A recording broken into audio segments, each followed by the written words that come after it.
एक जमाना था जब उत्तर प्रदेश की राजनीति में अस्थिरता इतनी ज्यादा थी कि लोग कहते थे कि उत्तर प्रदेश में मौसम से पहले मुख्यमंत्री बदल जाता है। वर्ष 1990 से 2000 के बीच केवल 10 वर्षों में उत्तर प्रदेश में 8 बार मुख्यमंत्री बदल गए थे और 3 बार राष्ट्रपति शासन लगाया गया था। यानी ये वो दौर था जब उत्तर प्रदेश में सरकारें आती जाती रहती थी और लोग वहीं के वहीं रह जाते थे। लेकिन आज से उत्तर प्रदेश एक नए युग में प्रवेश कर गया है और आज उत्तर प्रदेश के इतिहास में ऐसा पहली बार हुआ है जब किसी नेता ने मुख्यमंत्री के तौर पर अपना 5 साल का कार्यकाल पूरा किया और फिर दोबारा से चुनाव जीतकर मुख्यमंत्री पद की शपथ ली। और यह रिकॉर्ड बनाया है योगी आदित्यनाथ ने। आज हम आपको योगी आदित्यनाथ की प्लेइंग 52 से मिलवाएंगे और साथ ही इस बात का भी विश्लेषण करेंगे कि उत्तर प्रदेश में लगातार दूसरी बार बीजेपी की सरकार बनने से देश की राजनीति में क्या बदलाव आएगा। आज लखनऊ के Atal Bihari Vajpayee International Cricket Stadium में योगी आदित्यनाथ ने लगातार दूसरी बार राज्य के मुख्यमंत्री पद की शपथ ली और इस दौरान प्रधानमंत्री नरेंद्र मोदी, गृह मंत्री अमित शाह, बीजेपी शासित राज्यों के मुख्यमंत्री और कई केंद्रीय मंत्री मौजूद रहे। आज के शपथ ग्रहण के 3 बड़े हाइलाइट्स रहे, जिनमें पहला है सोशल इंजीनियरिंग। इस बार योगी सरकार में कुल 52 मंत्रियों को जगह मिली है और इनमें भी सबसे ज्यादा 20 मंत्री पिछड़ी जातियों से हैं, यानी ओबीसी समुदाय से हैं, जबकि 8 मंत्री दलित समुदाय से हैं, 7 ब्राह्मण, 6 ठाकुर, 4 बनिया, 2 भूमिहार, 1 कायस्थ, 1 सिख, 1 मुस्लिम, 1 आदिवासी और 1 खत्री पंजाबी समुदाय से हैं। यानी उत्तर प्रदेश के चुनाव में बीजेपी को जिन जातियों का भरपूर समर्थन मिला, उन्हें मंत्रिमंडल में प्रमुखता से जगह दी गई है। दूसरी बात, सरकार का स्वरूप ऐसा रखा गया है जिससे ये पिछड़ों और दलितों की सरकार लगे। राजनीति की भाषा में इसे ही सोशल इंजीनियरिंग कहते हैं। हालांकि जब 2017 में पहली बार योगी सरकार बनी थी तब मंत्रिमंडल में ओबीसी समुदाय के 22 नेता मंत्री बने थे।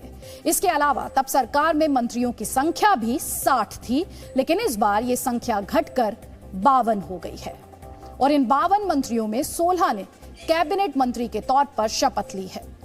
20 नेताओं को राज्य मंत्री का पद मिला है, 14 नेता राज्य मंत्री स्वतंत्र प्रभार बने हैं।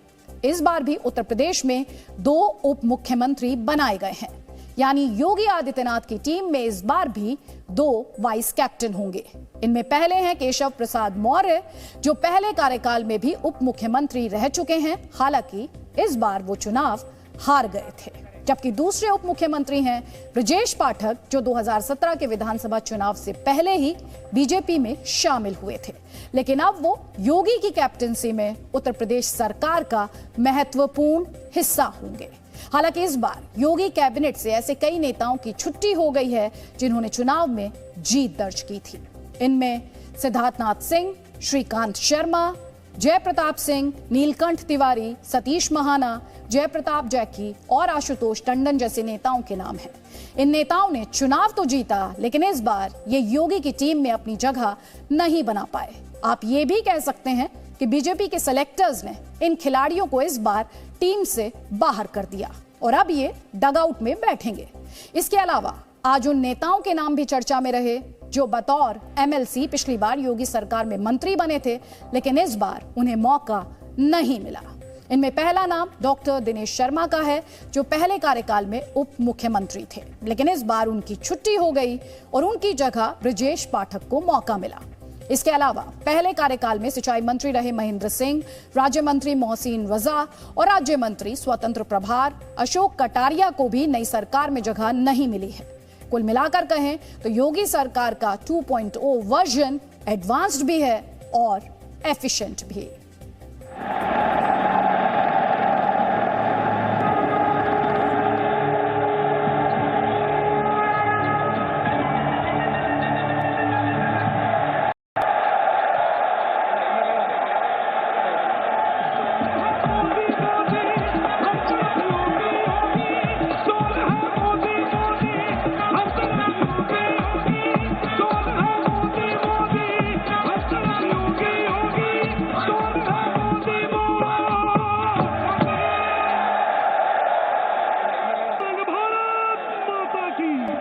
भाई के बच्चा के फरमाइश में योगी थी,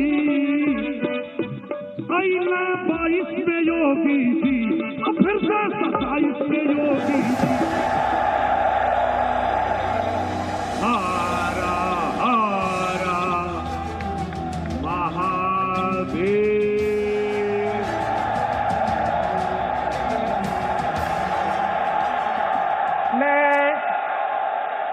मैं आदित्यनाथ योगी ईश्वर की शपथ लेता हूं कि मैं विधि द्वारा स्थापित भारत के संविधान के प्रति सच्ची श्रद्धा और निष्ठा रखूंगा।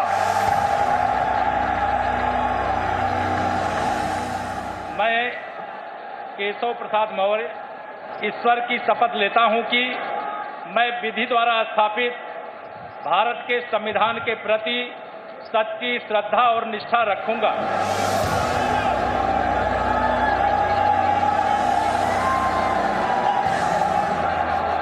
मैं ब्रजेश पाठक ईश्वर की शपथ लेता हूं कि जो विषय उत्तर प्रदेश राज्य के उप मुख्यमंत्री के रूप में मेरे विचार के लिए लाया जाएगा अथवा मुझे ज्ञात होगा,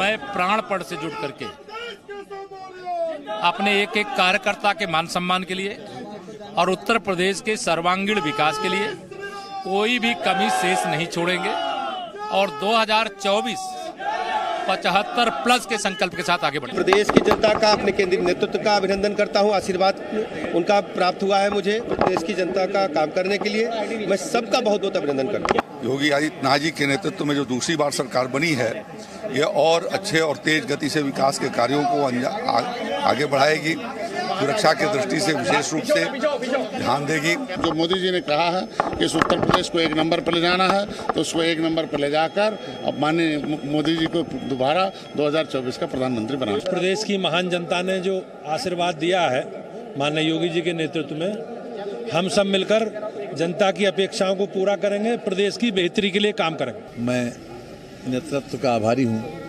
प्रदेश नेतृत्व का और केंद्रीय नेतृत्व का, जिन्होंने हमारे प्रति विश्वास व्यक्त किया और इस विश्वास की कसौटी पर हम खरा उतरेंगे। जो वादे किए गए चुनाव में उस पर खरा उतरा जाएगा। प्रधानमंत्री जी का संदेश घर घर तक पहुंचाया जाएगा। उत्तर प्रदेश जो प्रथम राज्य बनाने का जो प्रतिबद्धता है, उस पर हम लोग काम करने की शुरुआत हो रही है और आप देख सकते हैं कि चंद घंटों में शपथ ग्रहण के बाद तुरंत काम पर लग गए।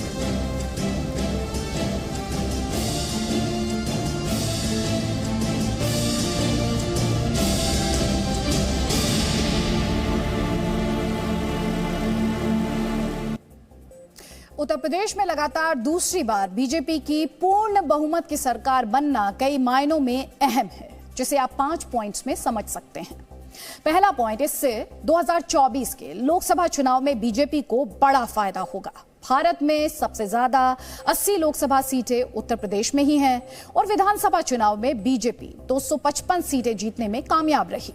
अगर इन 255 सीटों को लोकसभा सीटों में बदल दें तो यह संख्या 55 से 60 हो जाती है। यानी 2024 के लोकसभा चुनाव से पहले बीजेपी ने इतना तो सुनिश्चित कर लिया है कि राज्य की अधिकांश सीटों पर उसका ही प्रभाव कायम रहे और यह बात 2024 में उसे सीधे फायदा पहुंचाएगी। दूसरा बड़ा पॉइंट कि अब तक बीजेपी में नंबर 1 और नंबर 2 की पोजीशन हुआ करती थी। नंबर 1 है प्रधानमंत्री मोदी और नंबर 2 है अमित शाह। राजनीति से लेकर आम बोलचाल की भाषा में यही कहा जाता था कि बीजेपी में मोदी और शाह का मतलब है नंबर 1 और नंबर 2, और इसके बाद बाकी जितने भी नेता हैं वो सब बराबर हैं। यानी बीजेपी में नंबर 3 का कोई स्थान ही नहीं था। लेकिन आज से योगी आदित्यनाथ बीजेपी में नंबर 3 हो गए हैं।